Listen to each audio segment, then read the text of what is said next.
વલ્લભના વાલા વૈષ્ણવો, જય જય શ્રી ગોકુલેશ. વૈષ્ણવ, ગયા અઠવાડિયે સત્સંગમાં આપણે રાજ પંચાયતનો અધ્યાય 29નું ગાન પૂર્ણ કર્યું અને તે પછી અધ્યાય 30ના શ્લોક નંબર 1 થી 20 સુધીનું પણ આપણે ગાન ગયા અઠવાડિયે કર્યું છે. એ ઉપરાંત અધ્યાય 29ની પૂરેપૂરી સમજૂતી મેળવી અને અધ્યાય 30ના શ્લોક નંબર 10 સુધીની સમજૂતી પ્રાપ્ત કરી હતી. હવે આપણે દસમ સ્કંદ શ્રી સુબોધનીજીના મંગલાચરણની 2 કારિકાનું ગાન કરીશું. નમામિ હૃદયે શેષે લીલાક્ષીરાબ્ધિસાયિનમ લક્ષ્મી સહસ્ર લીલાભિઃ સેવ્યમાનમ કલાનિધિમ ચતુર્ભિશ્ચ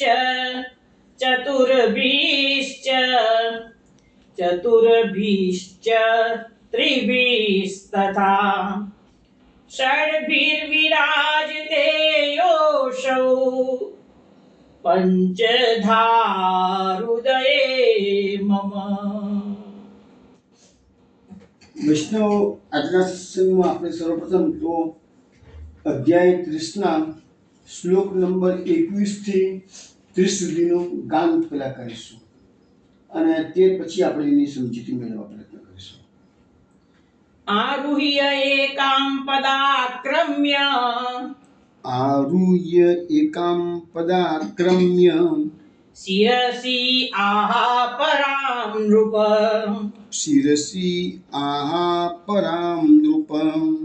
દુષ્ટા હે ગચ્છ જાતોહમ ખલાનામ નનો દંડધૃક આરુહ્ય એકામ પદાક્રમ્ય શિરસી આહા પરામ નૃપ દુષ્ટા હે ગચ્છ જાતોહમ ખલાનામ નનો દંડધૃક. આરુહ્ય એકામ પદાક્રમ્ય શિરસી આહા પરામ નૃપ દુષ્ટા હે ગચ્છ જાતોહમ ખલાનામ નનુ દંડધૃક. તત્ર એકોવાચ હે ગોપા દાવાગ્નિમ પશ્યત ઉલ્બણમ ચક્ષુંસી આસ્વપિદધ્વંવો વિદાસ્યે ક્ષેમં અંજસા. તત્ર એકોવાચ હે ગોપા દાવાગ્નિમ પશ્યત ઉલ્બણમ ચક્ષુંસી આસ્વપિદધ્વંવો વિદાસ્યે ક્ષેમં અંજસા. તત્રેકોવાચ હે ગોપા દાવાગ્નિમ પશ્યતુલ્બણમ ચક્ષુંસી આસ્વપિદધ્વં वो विधासे क्षेममंजसा. बद्धान्यास्त्रजा काचित् तन्वी तत्र हि उलूखले विता सुदृक् विधायास्यं बेजे भीति विडम्बनम् बद्धान्यास्त्रजा काचित् तन्वी तत्र हि उलूखले विता सुदृक् विधायास्यं बेजे भीति विडम्बनम्. बद्धान्यास्त्रजा काचित् तन्वी तत्र हि उलूखले विता सुदृक् विधायास्यं बेजे भीति विडम्बनम्. एवं कृष्णं पृच्छमाना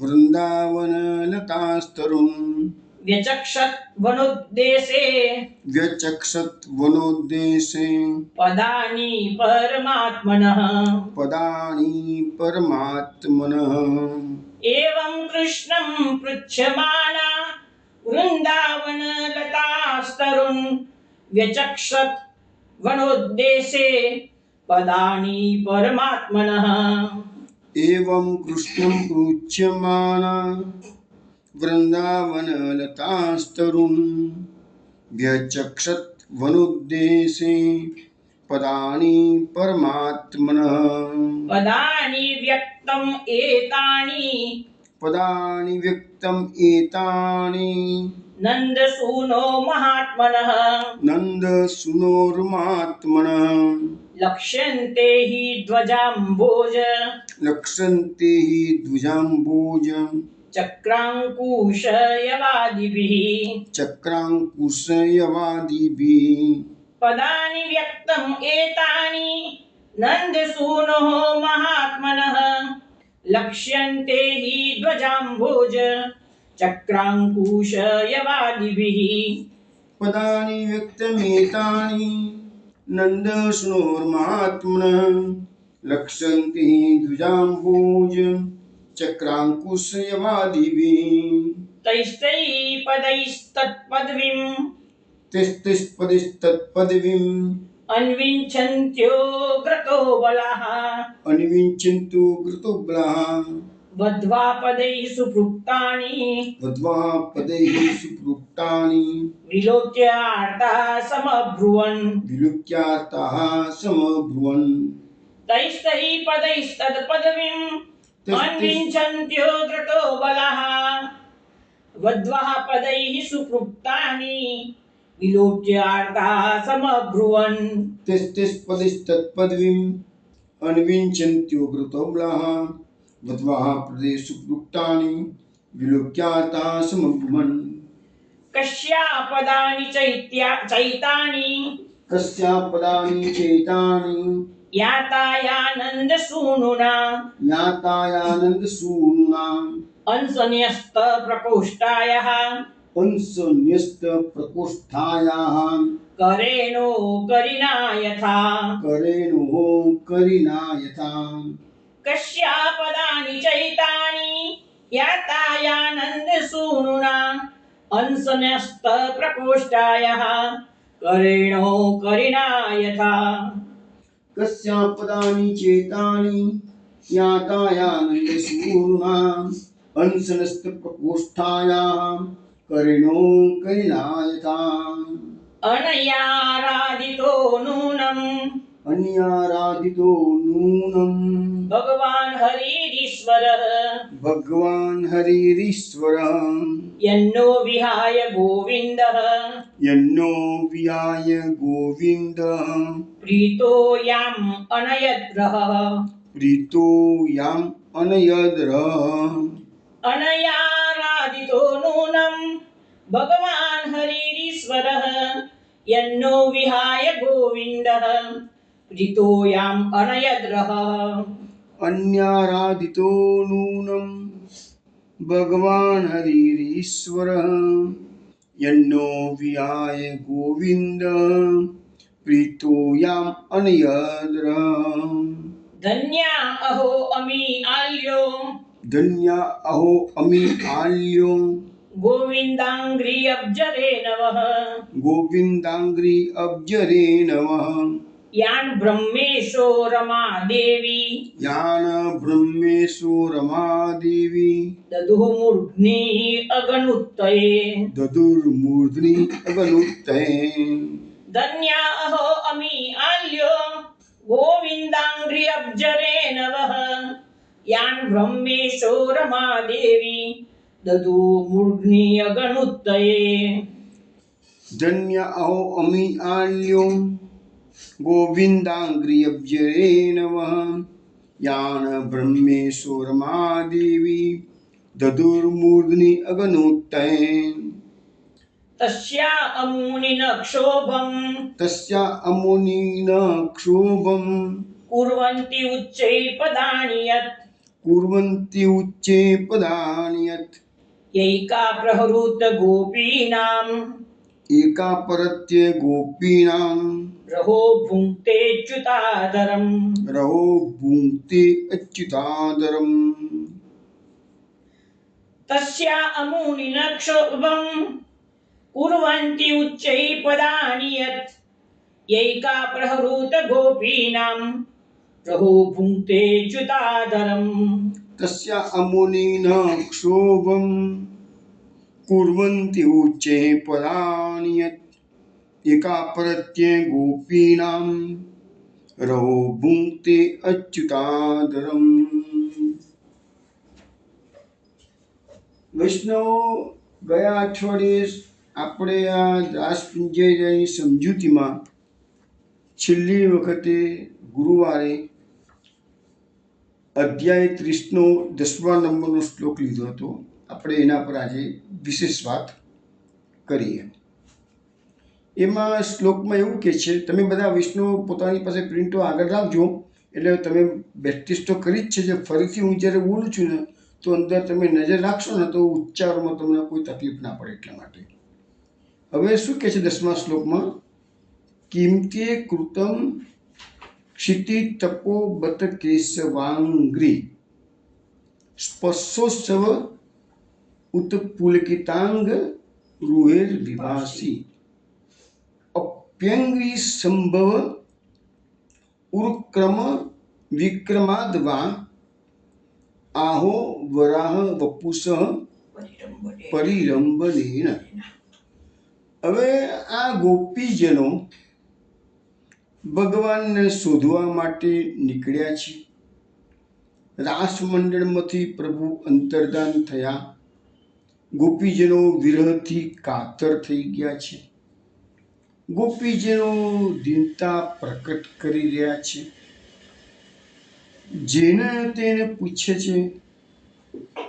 ગિરિરાજની પરિક્રમામાં આપણે જે જાન અજાન વૃક્ષ આવે છે એ પણ એ જ વાત છે. ગોપીજનો ત્યાંથી પસાર થતા હતા. વૃક્ષોને પૂછે છે, અહીંયાથી પ્રભુને જતા જોયા છે? એક કહે છે હા ગયા છે, બીજા કે મને ખબર નથી. એટલે જે જાન છે નામ જાન વૃક્ષ, જે નથી જાણતા એનું અજાન વૃક્ષ થયું. ગિરિરાજજી જતીપુરાથી ગોવર્ધન જાઓ તો વચ્ચે આ જાન વૃક્ષ ગિરિરાજની તળેટીમાં આવે છે.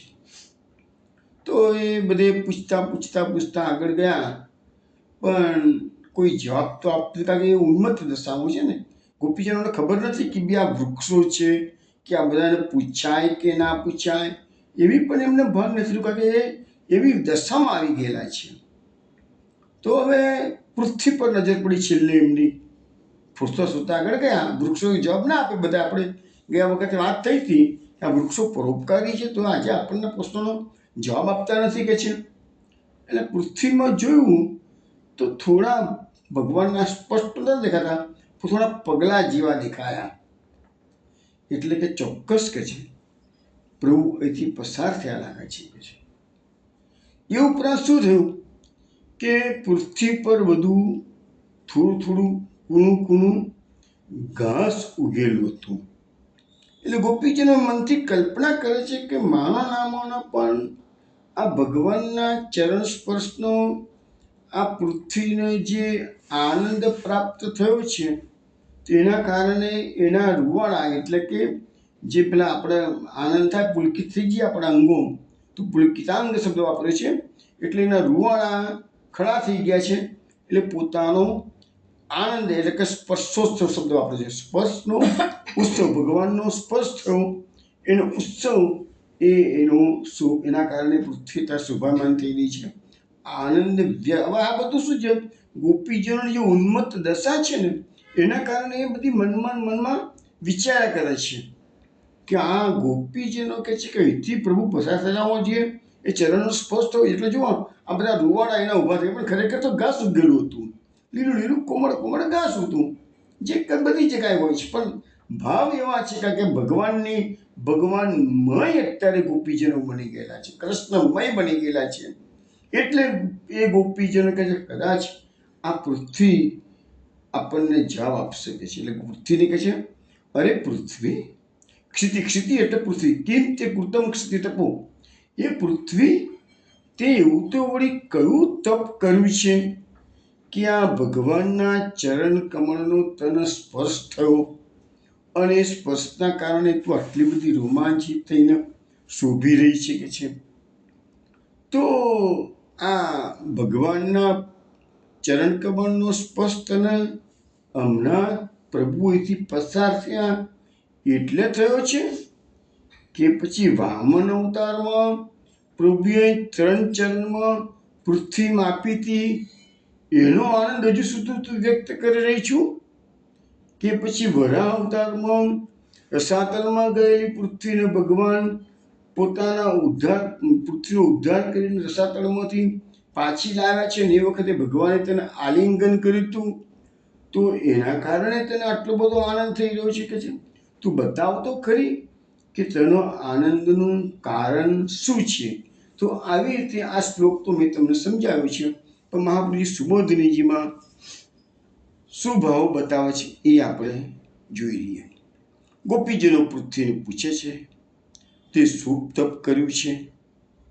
ગોપીજનો પૃથ્વીને કહે છે, અરે પૃથ્વી તપ તો અમે કર્યું છે, તેમના મને તે એકલી તપ કર્યું છે કે છે. તને ભલે આનંદ ભગવાને આપ્યો છે, સારી વસ્તુ છે કે છે, પણ તપ તો અમે પણ કર્યું છે કે અલ્ટિમેટલી આ ઋષિજો કોણ? આ ઋષિ રૂપા ગોપીજનો છે ને, ઋષિ રૂપા અને સ્તુતિ રૂપા. ઋષિ રૂપાએ પણ નંદકારણ્યમાં તપ કરેલું છે ઋષિઓએ બધાએ, અને જે શ્રુતિ રૂપા છે એમને પણ વેદોએ પણ તપ તો કરેલું છે.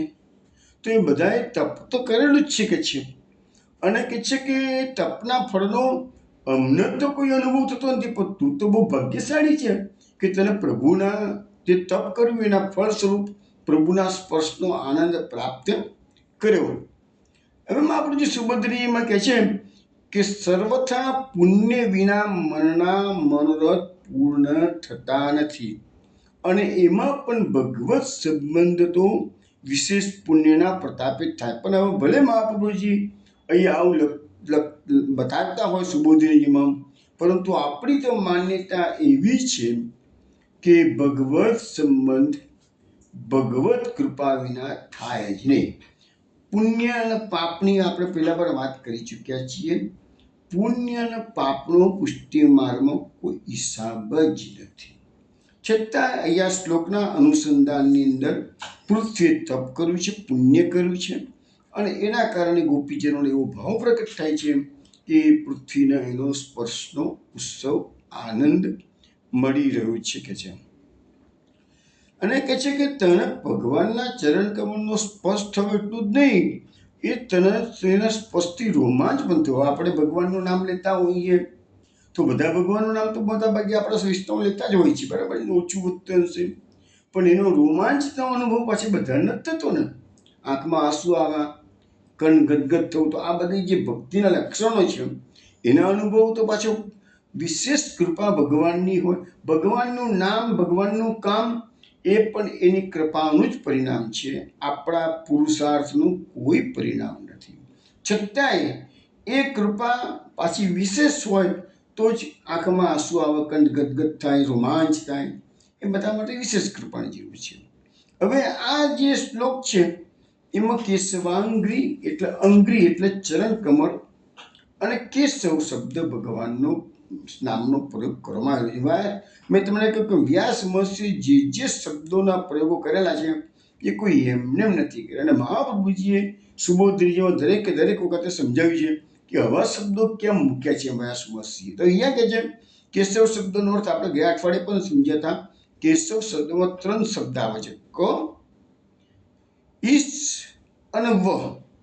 તો ક એટલે રજોગુણના અધિષ્ઠાતા બ્રહ્મા, ઈશ એટલે તમોગુણના અધિષ્ઠાતા મહાદેવજી, અને વ એટલે મોક્ષ.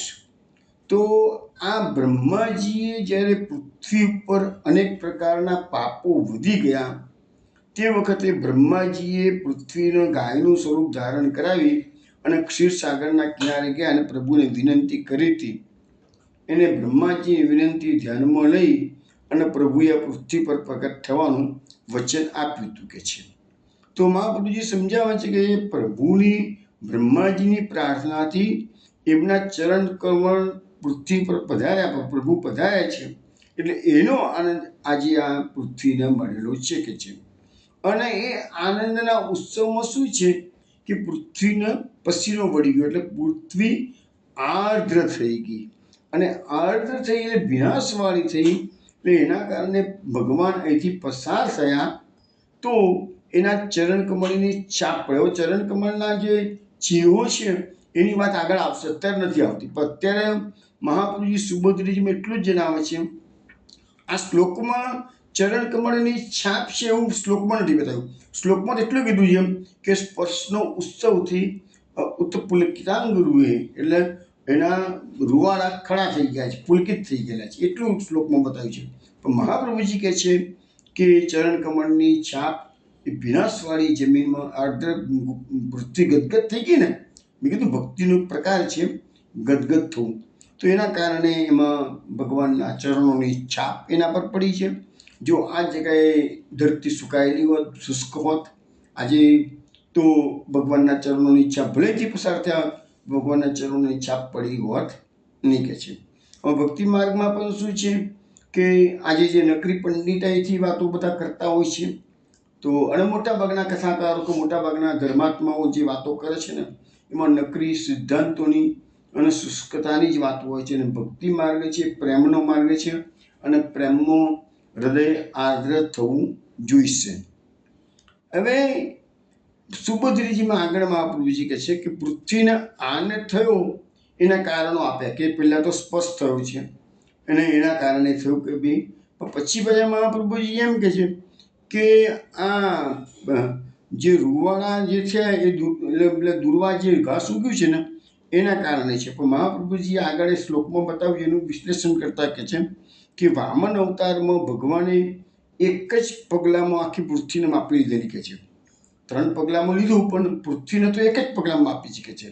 એટલે સર્વત્ર ભગવાનનું ચરણ સ્પર્શ પૃથ્વી દેવીને થયો, એટલે એની જે સ્મૃતિ છે એનો આનંદ એને સમાતો નથી, અને એ આનંદના કારણે એને અત્યારે રોમાંચ થયો. જ્યારે જ્યારે આપણે કોઈ આજે આપણે પણ છીએ, ભૂતકાળનો કોઈ સુંદર પ્રસંગ બની ગયો હોય તો આપણે બેઠા બેઠા વાગોડીએ તો આપણને ભલે ભૂતકાળની વાત છે તો આજે આપણને ફિરતી યાદ કરતાં કરતાં પણ રોમાંચ થાય, આનંદ આવે છે.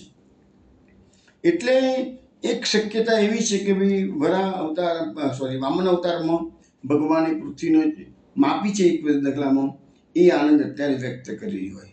અથવા તો કહે છે કે ભગવાને વરાહ અવતારમાં રસાતલમાં ગયેલી પૃથ્વીને જ્યારે ઉપર લઈ આવ્યા, પાછી જળની અંદર ડૂબેલી હતી પૃથ્વી પાછી ઉપર લઈ આવ્યા અને સ્થાપિત કરી, ત્યારે વરાહ ભગવાને એને આલિંગન આપ્યું હતું. તો અત્યારે એને યાદ કરીને રોમાંચ થાય, હો પ્રભુને હું પ્રભુએ મારું આલિંગન કર્યું હતું કે છે. તો એનાથી એને રોમાંચ થવાય એ સ્પષ્ટ થાય છે. એટલે ગોપીજનો કહે છે કે આપણે બંને પૃથ્વીને કહે છે કે આપણે બધે તો સમાન થઈ ગયા કહેવાય કે છે, કે ભગવાને અમને પણ ઘણું બધું સુખ આપ્યું છે, અને પૃથ્વીને કહે છે કે ભગવાને તમને પણ ઘણું બધું સુખ આપ્યું છે કે છે. પણ અમારાથી અત્યારે દૂર થઈ ગયા છે, રિસાઈ ગયા છે કે છે, એટલે અમે લોકો બહુ દુઃખી થઈ ગયા છે પૃથ્વીને કહે છે. તો એ વૃક્ષો વગેરે સ્થાવર પદાર્થોને પણ અમે પૂછ કર્યું છે બધું કે છે, અને ચેતન અચેતન બધાને અમે પૂછવાનો પ્રયત્ન કરી રહ્યા છીએ કે છે, પણ પ્રભુનો પત્તો અમને કોઈ બતાવતું નથી. પૃથ્વીએ કંઈ જવાબ આપતી નથી. એટલે ગોપીજનો હવે શોધતા શોધતા આગળ ગયા છે. આગળ ગયા અને જોયું તો દૂરથી એને બધા હરણો આવતા જોયા, અને હરણો આવ્યા અને એકદમ સ્થિર થઈને ઊભા રહી ગયા. હવે તમને ખબર છે મૃગલાણી, આપણે એક શબ્દ વાપરીએ મૃગાક્ષી. મૃગાક્ષીનો અર્થ કહે કે મૃગ વત્તા અક્ષી, અક્ષી એટલે આંખો, જેની મૃગલાના જેવી આંખો હોય એને મૃગાક્ષી કહેવામાં આવે છે. અને મૃગલાની આંખો બહુ સુંદર હોય, હરણની આંખો બહુ સુંદર હોય એટલું જ નહીં, પણ એ વિસ્ફારિત નેત્રે આ ગોપીજનો જે ઉન્મત્ત દશામાં પસાર થઈ રહ્યા છે, એટલે મૃગલા બી તેથી પસાર થતા ઊભા રહી ગયા ગોપીજીના દર્શન કરવા માટે, અને એ પણ પહોળી આંખો કરીને જોયા કરે છે. એટલે ગોપીજીને થયું કે ચોક્કસ આ મૃગલા આટલું બધું સુંદર રીતે અમારી સામે જોઈ રહ્યા છે, ક્યાંક મેસેજ, અમારા પ્રિયતમનો મેસેજ એની પાસે તો હોવો જ જોઈએ કે છે, એ આપણને કંઈ કહેવા લાગે છે.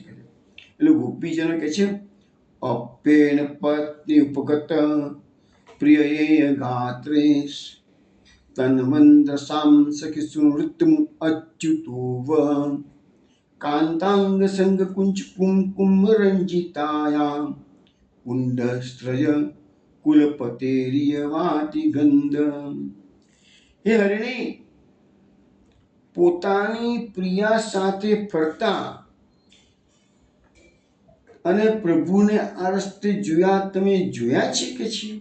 હવે અહીંયા પ્રભુની જે કલ્પના ગોપીજનો કરે છે કેવી કરે છે કે પ્રભુ પોતાની પ્રિયા સાથે અહીંથી, હવે જો ગોપીજનોને હજુ તો ખબર છે જ નહીં કે પ્રભુ એકલા ગયા છે કે બીજી કોઈ ગોપીને લઈને ગયા છે. હજુ એને કોઈ સાબિતી આગળ મળશે જ કે એકલા નથી ગયા, પ્રભુ કોઈકને લઈને ગયા છે. હજુ સુધી વાત નથી આવતી. છતાં આ શ્લોકમાં વ્યાસ મહર્ષિ કહે છે, આપણે હરણોને પૂછે છે કે પોતાની પ્રિય સાથે ફરતા અને તમારે અને કહે છે કે એમના શ્રીઅંગમાંથી જે સુગંધીવાળો વાયુ વાય છે કે છે, એ વાયુ કેવો લખ્યો છે અહીંયા? તો કહે છે કે એ અમારા પ્રભુ જે પ્રિયાનું અંગ સંગ એટલે આલિંગન કરેલું હોય તો અમારા પ્રભુએ તો મોગરાની માળા શ્રીકંઠમાં ધારણ કરેલી છે. અને એમની જે પ્રિયા છે ને એ પ્રિયતમાને વક્ષસ્થળ પર ચંદનનો લેપ કરેલો છે. અમારા પ્રભુએ જ્યારે એની પ્રિયતમાને આલિંગન કર્યું ને ત્યારે મોગરાની માળા પર એ ચંદનનો લેપ બધો ચોંટી ગયો કે છે. અને એ પ્રભુ અહીંથી પસાર થયા છે કે એવા મોગરાની માળા ધારણ કરેલા, એટલે સુગંધીવાળો અત્યારે વાયુ વાઈ રહ્યો છે કે છે. એટલે માનો ના માનો પણ અહીંથી પ્રભુ પસાર થયેલા હોવા જોઈએ કે છે. અને તમારા નેત્રો આટલા સુંદર અને આટલા વિસ્ફારિત નેત્રોથી તમે બધું જોઈ રહ્યા છો, એટલે તમે આનંદ વ્યક્ત કરી રહ્યા છો, એટલે ચોક્કસ પ્રભુના અહીંથી પસાર થયેલા હોવા જોઈએ. તો તમે એમને જોયા છે? આવો આ શ્લોકનો અર્થ આવો થાય એવું કહે છે કે છે.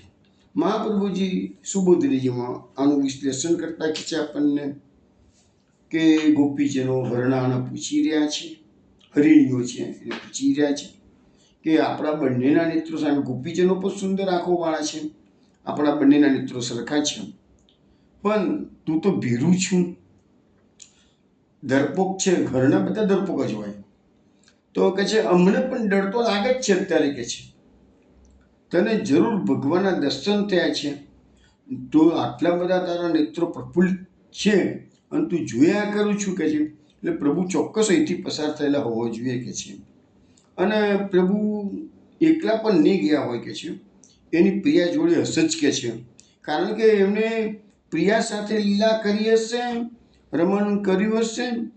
તો પછી કહે છે કે ગોપી પેલા હરણા કહે છે કે તો પછી એના પ્રભુ એના પ્રિયા સાથે ગયા હોય, રમણ કરતા કરતા ગયેલા હોય, તો તમે શું કરતા મને પ્રાર્થના કરો છો એની કે છે. તો ગોપીજનો અહીંયા શંકાનું નિવારણ કરતા કહે છે મહાપ્રભુજી કે ભગવાન એક પ્રિયા સાથે રમણ કર્યું તો બીજી સાથે પણ ક્રીડા કરી શકે છે. એટલે કહે છે કે એવું ના માનશો કે ભગવાન એની પ્રિયાને લઈને ગયા છે એટલે એની સાથે જે રમણ કરી શકે છે, અમને પણ લાભ આપી શકે એવું કશું નથી. ભગવાન તો સર્વ સમર્થ છે કે છે. પણ તમે જોયા છે ખરા એમ તો કોણ કે છે? એટલે પછી કહે છે કાંતાંગ સંગ કુચ કુમકુમ રંજિતાયા, એટલે એમની પ્રિયતમાનો અંગસંગ થયો, પ્રિયતમાના વક્ષસ્થળ પર ચંદનનો લેપ કરેલો, એ ભગવાને જે મોગરાની માળા પહેરી એના પર ચોંટી ગયો, અને એટલે મોગરો અને ચંદન બંનેની સંયુક્ત સુગંધનો વાયુ અહીંથી વાઈ રહ્યો છે કે છે. એટલે કે છે કે આ બધું કહે છે કે અમે વિચારીએ છીએ. અહીંયા કુલપતે શબ્દ વાપર્યો છે ભગવાન માટે. કુલપતેનો ખરો અર્થ થાય છે ગોકુલપતિ, પણ ખબર નહીં વ્યાસ મહર્ષિને ગોકુલમાંથી ગો કાઢી નાખેલો, કુલપતિ શબ્દ મૂકી દીધો. પણ મહાપ્રભુજીએ સુબોધનીજીમાં કુલપતિનો અર્થ ગોકુલપતિ કર્યો છે. એટલે એ ગોકુલપતિ પ્રિયા સાથે વિહાર કરી રહ્યા છે. હવે ગોપીજનોએ હરણીઓને તો પૂછ્યું, પોતાની સખી છે એવું માનીને પૂછ્યું છે કે છે, પણ એમને તો હરણીઓ પાછી એકલી નથી, એના પત્નીઓ સાથે હતી કે છે, એટલે એમને પતિઓને પાછી મશગુલ થઈ ગઈ વાતો કરવામાં, એટલે કંઈ જવાબ તો ગોપીઓની વાત પર ધ્યાન આપ્યું નહીં કે છે. એટલે કે છે કે ચલો ચલો કે છે કે આ તો આ હરણીઓ પણ આપણને કંઈ જવાબ આપતી નથી, આગળ જઈએ કે છે. પછી આગળ જવા ગયા તો પાછા મોટા મોટા વૃક્ષો તો આગળ આવીને ઊભા રહેલા હતા વચમાં પાછા ફરીથી. એટલે તો પેલા ફેરથી એક વાર ટ્રાય તો કરી લેવા દે યાર, ફરીથી આ વૃક્ષો કદાચ કંઈક આપણને માહિતી આપે. એટલે હવે વૃક્ષોનું પૂછવા જાય છે પાછા. બાહુમ પ્રિયાન સુપદાય ગૃહિત પદ્મો રામાનુજસ તુલસીકાલી કુલેર મદાંતૈ અન્વ્યમાન્ય વસ્તરવપમાનમ કિંબાભિનંદતી ચરણ પ્રણયાવલોકૈ. હવે આ વૃક્ષોને પૂછતા ગોપીજનો કહે છે કે અમારા, હવે આગળ હરિણીઓને કીધું કે અમારા પ્રભુ એની પ્રિયતમા લઈને ગયા છે. ગોપીજનો મનથી બધી કલ્પનાઓ કરે છે. એટલે વૃક્ષોને કહે છે કે અમારા પ્રભુ એની પ્રિયતમાના ખભા પર એક હાથ મૂકેલો છે કે છે, અને અમારા પ્રભુ એવા છે ને કે છે, અને બીજા હાથે કમળને ગોળ ગોળ ફેરવતા કે છે. અને પાછા કે અમારા પ્રભુએ તુલસીની માળા ધારણ કરેલી છે કે છે. અને ચોક્કસ એ તુલસીની માળાની પાછળ બધા ભમરા પાછળ પડ્યા છે, મત બની ગયા હોય બધા તુલસીની ગંધથી, એટલે ભમરા પાછળ પડ્યા છે કે છે. એટલે પેલા વૃક્ષોને કહે છે કે ભમરા બધા અહીંથી ઉડાઉડ કરી રહ્યા છે, એટલે કે છે ચોક્કસ અમારા પ્રભુ એની પ્રિયતમા સાથેથી પસાર થયેલા છે, અને આ ભમરા તુલસીની ગંધના કારણે ઉડી રહ્યા હોય કે છે, અમને એવું લાગે છે કે છે. તો તમે બલરામના નાના ભાઈને અહીંથી જતા જોયા છે કે છે. અને એ વૃક્ષો પાછા અહીંયા શું કરે છે, આ વૃક્ષોનું વર્ણન આવે છે ને એ કેવું છે કે આ વૃક્ષો એમના પર ફળ લાગેલા છે, એટલે એકદમ એમની ડાળખીઓ છે ને બધી નમી પડેલી છે. એટલે ગોપીજનો એવી કલ્પના કરે છે પ્રભુ અહીંથી પસાર થયા હશે અને વૃક્ષોએ એમને નમસ્કાર કર્યા લાગે છે, અને નમસ્કારમાં પ્રભુ પસાર થઈ ગયા, પણ હજુ એને ખ્યાલ નહીં પ્રભુ જતા રહ્યા આગળ. એટલે હજુ નમેલા જ છે કે છે, પ્રભુને યાદ કરીને નમી જ રહ્યા છે હજુ કે છે. એટલે કે તમે એના અભિવાદનોને સ્નેહપૂર્વક અવલોકનથી સ્વીકાર્યું કે નહીં, અહીંથી પ્રભુ પધાર્યા તો તમે આટલા નમેલા છો, તો તમે એમને પ્રેમપૂર્વક અવલોકન તો કર્યું છે ને કે જેમ કે નમવામાં જોવાનું તો દર્શન તો કરવાનું રહી નથી ગયા ને કે છે. એટલે આવો એનો શ્લોકનો અર્થ થાય છે. મહાપ્રભુજી સુબોધજીમાં કહે છે કે ભગવાન એમની પ્રિયતમાના ખભા પર હાથ મૂકીને સાથે સાથે ચાલતા હતા, કારણ કે જે પૃથ્વી એકદમ આર્દ્ર થઈ ગઈ છે એમાં ગોપીજીને જોયું કે બધા પગલાં એક જ લાઈનમાં છે, એક સાથે જ છે. એટલે એનો અર્થ એવો હતો કે પ્રભુ એકલા તો નથી ગયા, પણ જોડે પ્રિયતમા લઈને ગયા છે, અને કહે છે કે આવી રીતે સાથે સાથે પગલાં છે, આગળ પાછળ નથી કે છે. એટલે એનો અર્થ એવો થયો કે પ્રિયતમાના ખભા પર એમને હાથ મૂકેલો છે કે છે, અને એમની ચાલ થોડીક આડી અવડી થઈ એ પગલાં પરથી ખબર પડે છે કે છે, કારણ કે અમારા પ્રભુની ગતિ તો ચંચલ છે કે છે. પછી આ ભમરા ઉડાઉડ કરી રહ્યા છે કે છે, એટલે લાગે છે કે કદાચ ભમરાઓનો વધારે પડતો ઉપદ્રવ તુલસીની માળાના કારણે થયો હોય, એટલે કે ભમરા એ કહે છે ભમરાને ઉડાઉડ કરવામાં પગલાં થોડા આગળ પાછળ પડ્યા છે કે છે. અને વૃક્ષોને કહે છે કે તમે તો અમારા પ્રભુ અહીંથી પસાર થયા, એટલે ભેટ ધરવા માટે ફળો તમે લઈને ઊભા હતા, એટલે તમે તો બધા નતમસ્તક થઈને અહીંથી નતમસ્તક થઈ ગયા છો, તો હજુ પણ તમે તો ઊભા છો કે છે. પ્રેમપૂર્વકનું અવલોકન એ વૃક્ષોએ પ્રભુની સામે જોયું છે, પ્રેમથી દ્રષ્ટિ કરી છે કે છે.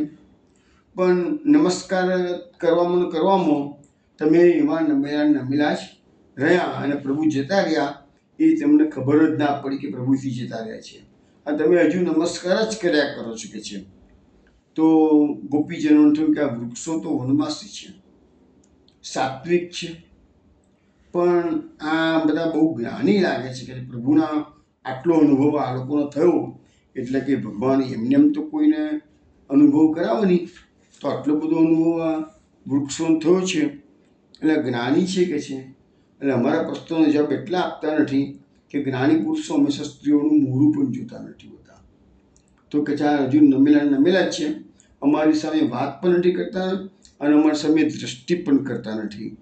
તો કહે છે કે એના કરતાં વૃક્ષો આપણને જવાબ નહીં આપે કે અત્યારે એમને પ્રભુનો આનંદ પ્રાપ્ત થયો છે ને એટલે એમના મગજમાં બીજું કશું આવતું નથી. કહે છે ચલો આપણે આગળ જઈએ. કહે છે હવે આપણે છે ને કે સ્ત્રી જાતિને જ પૂછીએ તો સ્ત્રી જાતિની લાગણી આવે. આગળ જોવા જઈએ તો બધી લતાઓ છે એ વૃક્ષોની શાખાઓને વીંટળાયેલી છે. એટલે હવે કે આ લતાઓ જે એ સ્ત્રી જાતિની છે કે ચોક્કસ એ આપણને જવાબ આપી શકે છે. હવે શ્લોકમાં આવે છે કે પૃચ્છતિમાં લતા બાહુન અપ્યાશ્લિષ્ટા વનસ્પતે નૂનમ તત્કરજ સ્પૃષ્ટા બિભ્રતિ ઉત્પુલકાની અહો. આ લતાઓ વૃક્ષોની શાખાઓ પર એ વીંટળાયેલી છે કે છે ચોક્કસ આ ભગવાન અહીંથી પસાર થતા એમનો શ્રીયસ્ત એને સ્પર્શ થયેલો હોય એટલા બધી લતાઓ એકદમ રોમાંચિત થઈ ગયેલી છે કે છે. માટે લતાઓને જો આપણે પૂછીએ ને તો એ ભગવાનની ખબર આપણને જરૂર કહેશે કે શું અહીંથી ગયા છે કે નથી ગયા. મહાપ્રભુજી સુભદ્રીજીમાં કહે છે કે આ લતાઓ એમના સ્વામી, વૃક્ષો એમના સ્વામી છે અને એના બાહુઓની વીંટળાયેલી છે. એટલે કે આપણે એને પૂછી લઈએ કે છે. પણ પછી એ વિચારે છે કે એના સ્વામીએ તો આ લતાઓને પોતાના બાહુમાં જકડી રાખી છે અને આ લતાઓને પણ ભગવાનના નખનો સ્પર્શનો આનંદ થયો છે કે છે. એટલે તો લતાઓના રૂવાડા બધા ઊભા થઈ ગયેલા છે કે છે. એટલે કે છે કે એક રસનો ભોગ કરતું હોય એને બીજા રસની ઈચ્છા ન થાય કે અત્યારે એના સ્વામી સાથે પડ્યા હોય એટલે ભગવાનનો જે આનંદ એને પ્રાપ્ત થયો પણ એને વસ્તુનો ખ્યાલ નહીં આવ્યો હોય કે છે. એટલે કે છે કે એને આનંદ તો થયો છે કે છે પણ એ અત્યારે બધા કે છે પોતાના પતિઓ સાથે આલિંગનમાં જકડાયેલી છે કે છે. એટલે બીજા રસો બધા ડૂબી જાય છે કે છે. એટલે એને પૂછ્યું તો ખરું પણ એ લતાઓએ પણ કંઈ જવાબ આપ્યો નહીં. એટલે ગોપીજનોને મૂર્છા આવી કે આટલો બધો પ્રયત્ન કર્યો છે, આટલું બધું રીતે પૂછ કરીને અમે કેટલે બધે ગાઢ વનમાં અંદરના ભાગમાં મધ્યરાત્રિએ અમે આવી ગયા છીએ, કોઈ જવાબ આપતું નથી. એટલે ગોપીજનો અત્યારે 9 પ્રકારના છે અને 10મી નિર્ગુણા ભક્ત ગોપી જે છે એ ભગવાને પોતાની સાથે રાખી. જે ગોપીને લઈને ગયા છે એને મહાપ્રભુજી સુબોધનીયા કહે છે એ નિર્ગુણા ભક્ત ગોપીને પ્રભુ લઈને ગયા છે. અને એમ ભગવાનને શોધતા ગોપીજનોના હૃદયમાં જે વિપ્રયોગ છે એ સ્થિર થઈ ગયો છે. હવે આ વિરહની દશામાં એક વળાંક આવી રહ્યો છે. મહાપ્રભુજી કહે છે કે ભગવાન અંતર્ધાન થઈ ગયા પછી એ ગોપીજનોને જે તાપ થયો એ મટાડવાનો ગોપીજનો ખૂબ પ્રયત્ન કર્યો. અંદરથી વિરહનો તાપ ઉકળતો હતો. એટલે ગમે તેમ કહીને પ્રભુને શોધી શકીએ તો પછી અમારો વિરહ શાંત થઈ જાય. પણ ભગવાનને શોધવા નીકળ્યા છે, આટલા બધાને પૂછ કરે છે પણ આ તો જંગલ છે, અડધી રાત છે, મનુષ્યો તો કોઈ અવરજવર દેખાતી નથી. જે છે એ આ વૃક્ષો, હરણ, ધરતી માતા એ બધાને પૂછ કરે છે, જવાબ મળતો નથી. હવે ધીરે વિરહની અવસ્થા બદલાતી જાય છે. એટલે સુખદેવજી શું કહે છે? ઇતિ ઉન્મત્ત વચો ગોપ્ય કૃષ્ણાન્વેષણ કાતરા લીલા ભગવતસ્તાસ્તા હિ અનુચક્રુષ્ટદાત્મિકા. સુખદેવજી કહે છે કે આ પ્રમાણે અતિ ઉન્માદ દશામાં ગોપીઓ ભગવાનને શોધતા દિન બની ગયા છે, ભગવાનમાં તદ્રુપ બની ગયા છે હવે ગોપીજનોની જે અવસ્થા બદલાઈ છે એટલે ગોપીજનોએ ભગવાનની લીલાઓનું સ્વયં અનુકરણ કરવા લાગ્યા છે. ભગવાનનો જવાબ એમને મળતો નથી એટલે પોતે જ ભગવાનમય બની ગયા છે. પેલું એ તમને કહેતો હતો નંદાસજીનો ગયા વીકમાં બતાવ્યું હતું કે ભૃંગી ભજે તે ભૃંગી હોય, એક કીટ મહાજળ, કૃષ્ણ પ્રેમ તે કૃષ્ણ હોય, નહીં અચરજ બળ. એક જળ જીવી ઈયળ કીડો એ ભમરીના ડરથી ભમરીનું ચિંતન કર્યા કરે છે તો ઈયળ ભમરી બની જાય છે. તો પછી આ ગોપીજનો કૃષ્ણ પ્રેમમાં પાગલ થયેલી છે, ઉન્મત્ત થયેલી છે, એ કૃષ્ણમય બનેલી છે ને કૃષ્ણ જ બની ગઈ છે. હવે આગળ આવશે કે કૃષ્ણહોમ. હવે જે હું કહું છું ને કે દાસોહમથી આપણી યાત્રા શરૂ થાય છે પુષ્ટિ માગણી અને કૃષ્ણહોમ સુધી પહોંચવાનું છે. આખું જગત કૃષ્ણમય, સર્વમ વાસુદેવમિતિ એ ગીતાના શબ્દો છે. તો એ પુષ્ટિ માગની સર્વાત્મ ભાવ એ સર્વોત્તમ ભાવ છે. એ સર્વાત્મ ભાવ આપણને એટલી હદે જવાનું છે જે ખૂબ જ અઘરું છે. ભગવાનની વિશેષ કૃપા હોય તો તમે ભાવે જઈ શકો, બાકી અહીં તો પછી જેમ ચાલતું એમ જ ચાલતું રહે. પણ દશા બધી આ ભક્તિ માર્ગ હોય કે જ્ઞાન માર્ગ હોય બધામાં આધ્યાત્મિક સ્થિતિમાં શું છે એના સ્ટેજ હોય છે. દશાઓ બદલાતી રહે. એકની એક સ્ટેજમાં તમે જો પડી રહો તો પ્રગતિ થાય. તો પહેલાં જેવું છે કેજીમાં ભણતા હોઈએ અને પીએચડી સુધી આપણે પહોંચવું હોય પણ કેજીમાં જ આપણને બહુ મજા આવે કે યાર રવાદાને બહુ મજા આવે છે કેજીમાં તો કહે છે. ને પછી આપણે કદી હાઈસ્કૂલમાં પહોંચવાનું નથી, કોલેજમાં પહોંચી ના શકીએ અને પીજીમાં ના પહોંચી શકીએ, પીએચડીમાં ના પહોંચી શકીએ કારણ કે આપણને કેજીમાં મજા પડી ગઈ છે. તો અહીંયા ગોપીજનોની આ વિરહ આખું 30મો અધ્યાય છે ને એ આખું વિરહના વર્ણનનો છે. હવે આ શ્લોકમાં મહાપ્રભુજીએ પુરુષોત્તમ શસ્ત્રમાં જે નામ પ્રકટ કર્યું છે કૃષ્ણ ભાવ વ્યાપ્ત વિશ્વ ગોપી ભાવિત વેશદૃક.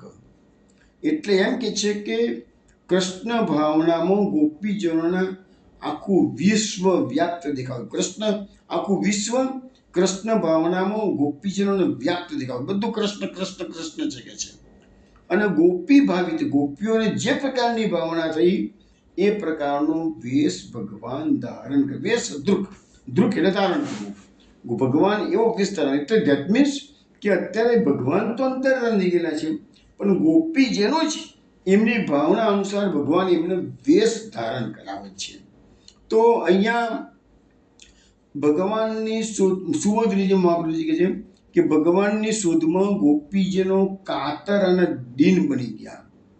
દેહ અને વાણી થાકી ગયા. મનમાં તો આ અધ્યાત્મ માર્ગમાં બહુ જ કસોટીઓ છે. આરામથી ભગવાન મળતા હોય તો આખી દુનિયા સેવા કરવા બેસી જાય, આખી દુનિયા ભગવાનની ભક્તિ કરવા બેસી જાય. પણ આ માર્ગમાં તો કોઈ વિરલાનું જ કામ છે. એટલે મનમાં મેં તમને કહ્યું ને કે ગોપીજનોને આજે અમારે ઘણી વખત ડિસ્કશન થતું હોય. અમારે એક ભગવદીય વડીલ હતા તો આ બાબતમાં અમે ઘણું ડિસ્કશન કરતા ઘણી વખતે. એમ કે વડીલ અમારા કે ભગવાન રાખે એમ આપણે રહેવાનું કહે છે. તને હું ના પાડું, ના, એ ભાવના નહીં. આપણી ભાવના એવી હોવી જોઈએ કે પ્રભુ આ દર્શન તું આપ મને, પ્રભુ આ જન્મ જ તારે મારો ઉદ્ધાર કરવો પડશે. કેમ? જો અમે વડીલ એવી દલીલ કરતા હતા કે સામાન્ય રીતે આપણે એમ કે ભગવાન રાખે એમ આપણે બધા બોલતા હોઈએ છીએ કે ભગવાન રાખે એમ રહેવાનું આપણે બધા બોલતા હોઈએ, બરાબર છે. પછી આપણે એવું બી બોલીએ છીએ કે ભગવાનની પાસે કોઈ માગણી કરવી નહીં. સામાન્ય રીતે આ બધી વાતો બરાબર છે કે ભગવાનની પાસે માગણી ના કરવી એટલે લૌકિક માગણી ના કરવી, પણ અલૌકિક માગણી કરવામાં તો કશું ખોટું નથી. મહાપ્રભુજી પોતે પણ નિરોધ લક્ષણમાં ભગવાનની પાસે પહેલા 3 શ્લોકો નિરોધ લક્ષણ જેવા માગ્યું છે કે છે વ્રજવાસીઓના સુખ માંગે છે, ભગવાન વ્રજવાસીઓના દુઃખ માંગે છે અને ઉદ્ધવજીના પધારવાથી વ્રજમાં જે ઉત્સવ થયો એવો ઉત્સવ મારા મનમાં પણ ક્યારેક થયો. તો મહાપ્રભુજી ભગવાન પાસે 3 માગણી કરેલી છે. પણ એ બધી કેવી છે? અલૌકિકમાં. આપણે લૌકિક સુખની વાત તો પુષ્ટિ માર્ગમાં લૌકિક સુખની વાત આવતી જ નથી. એ મારા બગવડે વડીલ સાથે હું દલીલમાં એમ કહેતો હતો કે જો ભાઈ અક્રૂરજી જ્યારે બલરામ શ્રી કૃષ્ણના કંસના આગ્રહથી લેવા માટે વ્રજમંડળમાં પધાર્યા. અક્રૂરજી સવારના નીકળ્યા મથુરાથી. ગોકુળ સાંજે સંધ્યાકાળે પહોંચે છે, ગોધૂલી વેળાએ પહોંચે છે. અક્રૂરજી આટલું નજીક છે, રથ હતો તોય કેમ આટલી બધી વાર લાગી? કે મનોરથ કરતા કરતા એટલે મહાપ્રભુજીએ ત્રિવિધા નામાવલીમાં અક્રૂરજીનું એક નામ મૂક્યું છે, સોરી ભગવાનનું એક નામ મૂક્યું છે, અક્રૂરાદિ ભક્ત મનોરથ પુરકાય નમઃ.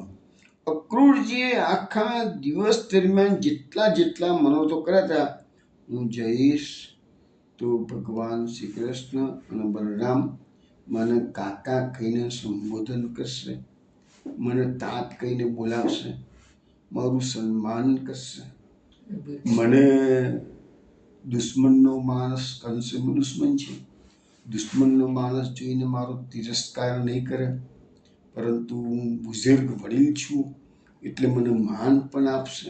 તો આ પ્રકારના જે મનોરથો એમને કર્યા હતા એ બધા મનોરથો ભગવાને એમને પૂર્ણ કર્યા છે. તો અક્રૂરજીએ મનોરથો કર્યા હતા તો ભગવાને પૂર્ણ કર્યા. અને ભગવાનને તો અંતર્યામી છે, ખબર છે કે અક્રૂરજી કયા ભાવથી પધાર્યા છે. અક્રૂરજીને કંઈ કંસનું કામ ભલે કરવું પડ્યું, પણ અક્રૂરજી તો એમ માનતા હતા કે કંસે મને બહુ મોટી તક આપી દીધી કે આજે મને પ્રભુના દર્શન થશે. નહીં તો કંસે ના મોકલ્યો હોત તો અક્રૂરજીને દર્શન કેવી થવાના હતા? કદાચ માનો કે બીજા કોઈને ભગવાને અક્રૂરજી આપણે કંસે સંદેશ લઈને મોકલ્યો હોત તો આ લાભ તો અક્રૂરજીને મળ્યો ને. પછી ભલે મથુરામાં દર્શન થતા વાત જુદી છે, પણ અત્યારે અક્રૂરજીએ મનોરથો કર્યા. તમારે પેલા બબુજી સાથે આ ડિસ્કશન થતું હતું, હું અક્રૂરજીનું ઉદાહરણ આપું.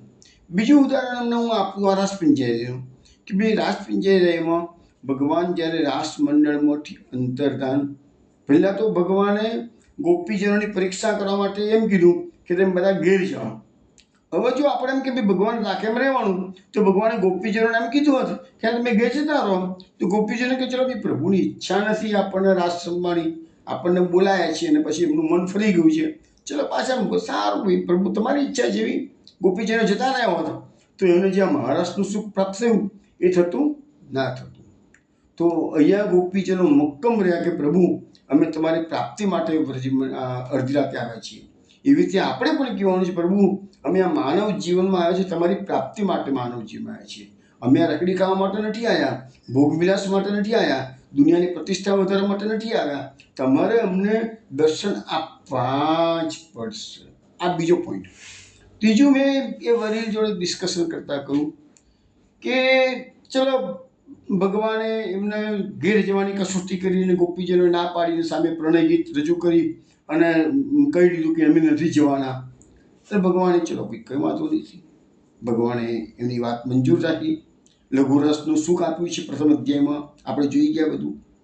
પણ પછી પાછું થોડુંક અભિમાન થયું ગોપીજનોને, એટલે ભગવાન અંતર્ધાન થઈ ગયા. તો હું પેલા વડીલને દલીલ કરતો હતો કે મેં કીધું ભાઈ ભગવાન અંતર્ધાન થઈ ગયા, ગોપીજીનો શોધવા નીકળ્યા, એ જ જગ્યાએ ગોપીજીને કહે જેવી ભગવદ ઈચ્છા. ચલો ભગવાનને હવે વધારે સુખ આપવું ના હોય તો આપણે શું, ચલો આપણે ઘેરજીને ઊંઘી જઈએ, ચલો બધા. તો ગોપીજીનો ઘેરજીને ઊંઘી ગયા હોત તો આગળ જે પછી મહારાજ થવાનો છે એ લાભ મળતો ના મળતો. તો આ ગોપીજીનો કેવા છે? તામસ પ્રકૃતિના છે, હઠાગ્રહી છે. પુષ્ટિ માર્ગ એ આપણે તારે તામસ ફળ પ્રકરણની વાત કરી રહ્યા છીએ. તો કહેવાનો મતલબ શું છે કે અલૌકિક મનોરથો કરશો ને તો જ પ્રભુને દયા આવશે. એમ નથી કહેતા કે તમારો મનોરથ કરે એટલે ભગવાન પૂર્ણ જ કરશે, એવું પણ નથી. પણ તમે મનોરથ જ ના કરો. એક સિદ્ધાંત એવો પણ છે કે ભાઈ નીચે ઈચ્છા તો કરી શકે, મહાપ્રભુજીનો સિદ્ધાંત એવો પણ છે. પછી બંને વસ્તુ છે, એટલે કે ધર્મનું તત્વ એટલે તો એને સૂક્ષ્મ કહેવામાં આવે છે. ધર્મ એ સૂક્ષ્મ વસ્તુ છે. સામાન્ય રીતે 1+1=2ની થિયરી એપ્લિકેબલ થતી નથી. એટલે નિજ ઈચ્છા તો કરી શકે સિદ્ધાંત પણ પાછો મહાપ્રભુજીનો જ છે. પણ ટૂંકમાં કહેવાનો મતલબ શું છે કે વૈષ્ણવોએ ઠાકોરજીની પ્રાપ્તિ માટે તનતોડ મહેનત કરવાની, કે કૃપાનો માર્ગ તમને એની પ્રાપ્તિ માટે મહેનત કરવાનું કે એ આશય આવશે ક્યારે, તમારા મનમાં એવો વિચાર આવશે ક્યારે, એની કૃપા હશે તો જ. બીજું એમ ભલે વિઘ્નો આવે પણ ભગવાન જ પાછા રસ્તા બતાવશે, બેટા તું આમ કર તો તારું આ વિઘ્ન ટળી જશે કે છે. તો વિઘ્નો આપનાર પણ એ, વિઘ્નો તારનાર પણ એ. પણ તમારે અડીખમ ઉભા રહેવાનું. ગોપીજનોને માફક પ્રભુ નથી જતા રહ્યા છે, તમે શોધી કાઢીશું, અમે ઘેર તો પાછા નહીં જ જઈએ કે છે. તો એ એવું અડીખમ ઉભા રહેવાનો જે માર્ગ છે ને એ આ માર્ગ છે. તો અહીંયા મહાપ્રભુજી સમજાવે છે કે ગોપીજનોના મનમાં તાપ પણ છે, હવે ભગવાનની લીલા પણ છે અને ભગવાન પણ છે. ત્રણેયનો ગોપીજનોના મનમાં આવિર્ભાવ થયો છે. હવે ભગવાનને શોધવા માટેનો જે પ્રયત્ન એમને કર્યો એનાથી એમને પ્રથમ લીલાથી તાપની નિવૃત્તિ થઈ. એટલે એમનું તાપની નિવૃત્તિ પણ એ જે લીલાઓ હવે ધીરે ધીરે શરૂ થાય છે. ભગવાનનું અનુકરણ જેને આપણે કહીએ છીએ એ હવે એ ભગવાનમય બની ગયા છે ને, એટલે હવે ભગવાનની લીલાઓનું અનુકરણ કરી શકે છે. હવે મહાપ્રભુજી સુખદેવજીએ પણ અહીંયા લીલા શબ્દનો પ્રયોગ કર્યો છે. ગોપીજનો ભગવાનમાં તદ્રુપ થઈ ગયા અને જે લીલાઓનો એમને અનુભવ કર્યો હતો એનું અનુકરણ કરવા લાગ્યા. ત્યારે એમને થયું કે પ્રભુ અહીં જ છે, પ્રભુ અહીં જ છે. અને એ જ લોકો જ ભગવાનની અલગ અલગ ગોપીજનોમાં અલગ એ મહાપ્રભુજી બતાવશે કે ભાઈ લીલાનું અનુકરણ કરવા માંડ્યા તો બધા કે કૃષ્ણ તો બની ના શકે. એક કૃષ્ણ બને તો બીજી પૂતના બને, એક કૃષ્ણ બને તો બીજી સકટ બને. તો એ બધા ભાવ તો આવવા જોઈશે ને, એ મહાપ્રભુજી વાત સમજાવશે અમને. પછી બીજું શું છે કે ગોપીજનોના હૃદયમાં ભાવાત્મક ભગવાન એકલા પધાર્યા નથી, પણ લીલા સહિત પધાર્યા. ભગવાનના દર્શન એ અલગ વાત છે અને ભગવાનની લીલાના દર્શન એ અલગ વાત છે. અહીંયા ભગવાન ગોપીજનોના હૃદયમાં એકલા ભગવાન નથી પધાર્યા, ભગવાન લીલા સહિત પધાર્યા છે. એટલે જ્યારે જ્યારે ભગવાન ભૂતળ પર અવતાર ધારણ કરે છે ત્યારે ત્યારે પૂતના ને એ બધી લીલાઓ તો થતી જ હોય છે કે છે. અને ભગવાન સાક્ષાત પ્રગટ થઈને જે લીલાઓ કરે છે એ તો ગોપીજનો ન જ કરી શકે, એ શક્ય પણ નથી કે છે. પણ ભાવનાથી ભગવાન ગોપીજનોના મનમાં આવિર્ભૂત થયા છે અને એમ માનીને એમને આ લીલાઓનું માત્ર અનુકરણ કર્યું છે. હવે શંકા થાય છે કે જો ગોપીજનો ભગવાન પ્રત્યે એક સરખો જ પ્રેમ બધામાં હતો તો બધી એક જ સમયે એક સમાન લીલાનો આવિર્ભાવ કેમ ના થયો? એટલે જે ગોપીજનો પૂતના બન્યા તો એ કૃષ્ણ તો ના જ બની શકે ને. એ વાત થોડી વાર પહેલાં મેં પૂછી, એ જ વસ્તુ આવે છે. તો એમને લીલાઓનું અનુકરણ કેવી રીતે કર્યું? બધી અલગ અલગ ગોપીઓ અલગ અલગ રોલ ભજવે છે કે આ નાટક કંપની લઈને બેઠા હોય છે એ લોકો. તો એ લોકોમાં પાસે 50 કલાકારો હોય પણ દરેકનો રોલ અલગ અલગ હોય. ભાઈ કોઈકને રાજાનો રોલ આપવાનો, કોઈને ચોરનો રોલ આપવાનો, કોઈને સિપાહીનો રોલ આપવાનો હોય. તો એવી રીતે ગોપીજનો અત્યારે ભગવાનની લીલાનું અનુકરણ કરવા બેઠા છે.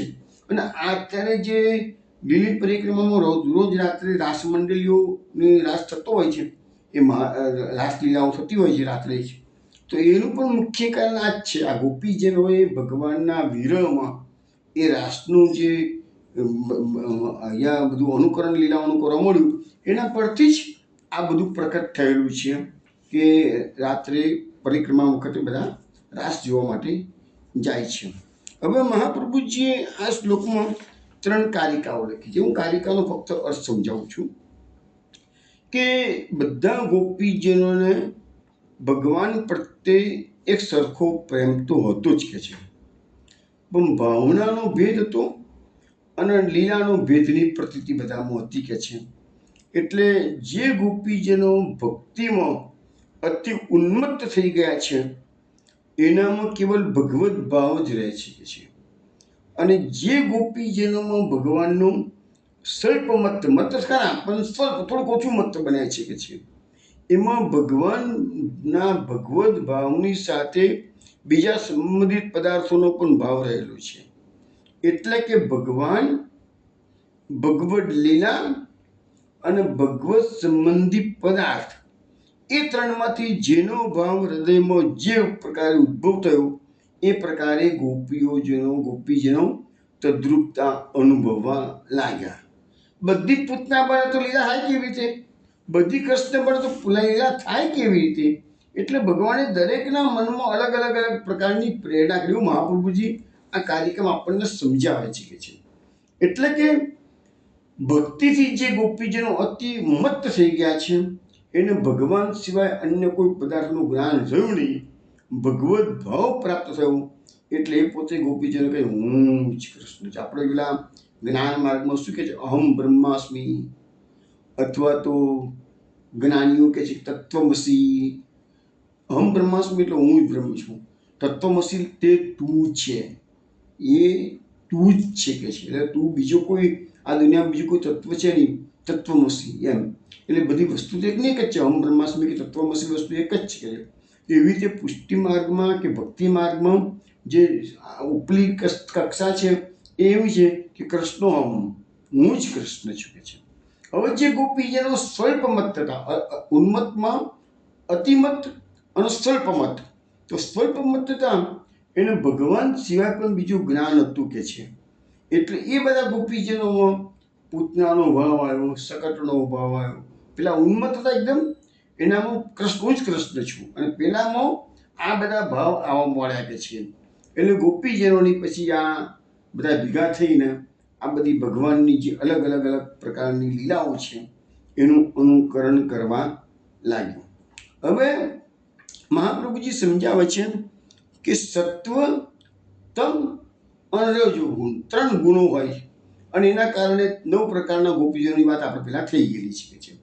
એટલે અહીંયા જે લીલા છે ને એ પણ આ 9 પ્રકારના ગોપીજનો ભેગા થઈ અને અહીંયા 9 શ્લોકમાં એમને આ લીલાઓ કરી છે એનું વર્ણન. હવે જે આપણે અત્યાર સુધી 14 શ્લોક જોયા, 15મા શ્લોકથી માંડી અને 23મા શ્લોક સુધી, એટલે કે 9 શ્લોકમાં આ 9 પ્રકારના ગોપીજનો ભગવાનની લીલાનું અનુકરણ કરે છે. હવે ભગવાન અને ભગવાનની લીલા સંબંધી સર્વ પદાર્થો સમાન જેવું. ભગવાન અને ભગવાનનું જે કંઈ વસ્તુ આપણે ઉપયોગમાં લેતા હોઈએ સેવામાં, એ બધું સ્વરૂપાત્મક જ છે એવું આપણને મહાપ્રભુજી સમજાવે છે. એટલે જેમને પૂતના વગેરેના ભાવની લીલા કરી તે ગોપીઓ જેમને ભગવત ભાવની લીલા કરી એવી ગોપીઓથી ઉતરતી કક્ષાની છે એમ સમજવાનું નહીં. એટલે કે જેમ જે ગોપીજીનો પૂતના બન્યા, જે ગોપીજીનો રાક્ષસ બન્યા લીલા કરવા માટે, અને જે ગોપીજીનો કૃષ્ણ બન્યા, એટલે કૃષ્ણવાળા ગોપીજીનો ઉત્તમ અને પૂતના બનેલા ગોપીજીનો મધ્યમ પ્રકારના કે નીચે કક્ષાના, એવું મહાપ્રભુજી ના પડે. એવો તમે મનમાં મહેરબાની કરીને ભાવ લાવશો નહીં. આ કે બધી જ લીલાઓમાં સમાન ભાવ છે. કોઈ પ્રકારની ગોપી ઊંચી નથી, કોઈ નીચી કક્ષાની નથી કે છે. બધા ગોપીજનો સમાન છે. કેમ? તો ભગવાને જેનામાં જે ભાવ પ્રેર્યો એ પ્રકારે એને એ એક્ટિંગ કરવાનો સમય આવ્યો છે. એટલે કોઈ ખાંડન્યું પણ ગોપીજનો ખાલી રાક્ષસ બન્યા છે એવું પણ નથી, ખાંડન્યું પણ બન્યા છે, ગાળું સકટ પણ બન્યા છે કે છે. એવા ભાવ ઉત્પન્ન થયા છે બધા કે. એટલે કે એ બધી વસ્તુઓમાં ભગવાનના ચરણારવિંદનો સ્પર્શ એ બધાને થયું છે કે છે. એટલે તે ભગવત ભાવવાળા ગોપીજનો બધા જ લીલામાં જેટલા ગોપીજનો સંમિલિત થયા એ બધા ઉત્તમ હતા કે છે. હવે કે છે કે આ 9 શ્લોકોમાં જે લીલાઓ કરી છે એનું વર્ણન હવે આવી રહ્યું છે. પણ એમાં મહાપ્રભુજી કહે છે પાછા 2 પ્રકારના ભેદ છે. કેટલીક લીલાઓ ભગવાનની જે છે એ ગોપીજનોએ કાયિક રીતે એટલે શરીરથી કરેલી છે, અને કેટલીક લીલાઓ ગોપીજનોએ વાચાથી એટલે વાણીથી કરેલી છે. તો અહીંયા લખ્યું છે જે કાયિક લીલાઓ છે શરીરથી, એમાં પૂતનાવધ, શકટભંગ, તૃણાવર્તવધ વગેરે વંદરાઓની લીલાઓનો સમાવેશ થાય છે. અને આ લીલાઓ કરનાર કેમાં ગોપીજનો છે? તામસી રાશિ વગેરે ગોપીજનો આ લીલા કરી શકે છે.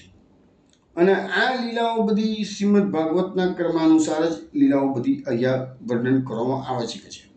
પણ વાચિક લીલાઓ છે, વાણીથી કરેલી છે. એમાં કઈ કઈ લીલાઓ છે? તો ગોવર્ધન ધરણ લીલા. ગોવર્ધન ધરણ લીલામાં કોઈ ગોવર્ધન બનવા જાય એ શક્ય હતું નહીં, એટલે એમને ખાલી વાણીથી જ હું તમારું રક્ષણ કરીશ, ચિંતા ના કરશો કે ચલો મેં ગોવર્ધન ધારણ કરેલો છે, તેમ બધા એમ કે સાડીનો છેડો ઊંચો કરે છે. તો એવું બધું અત્યારે આવશે થોડી વારમાં છે.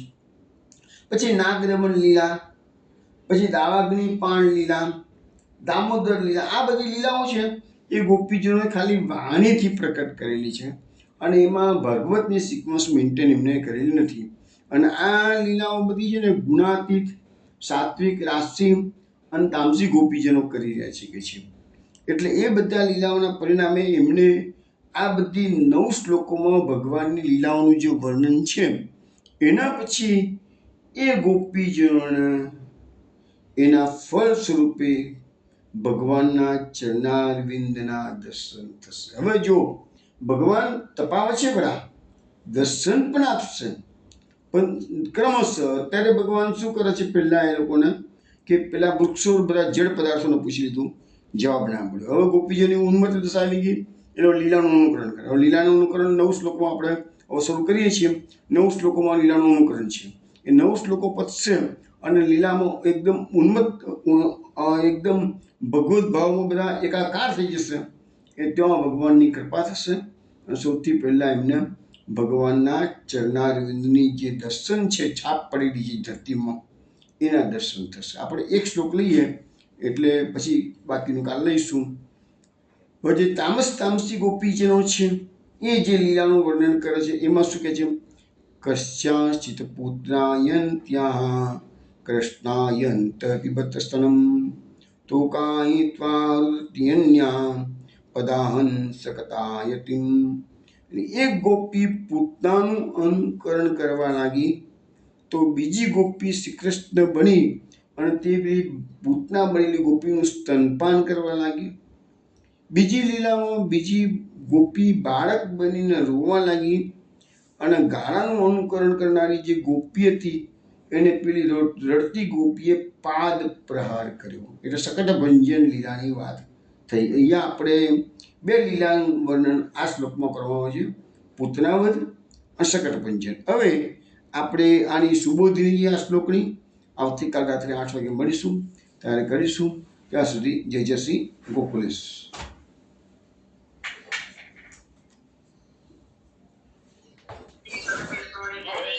જય શ્રી ગોકુલેશ, જય શ્રી ગોકુલેશ, જય શ્રી ગોકુલેશ, જય શ્રી ગોકુલેશ, જય શ્રી ગોકુલેશ, જય શ્રી ગોકુલેશ.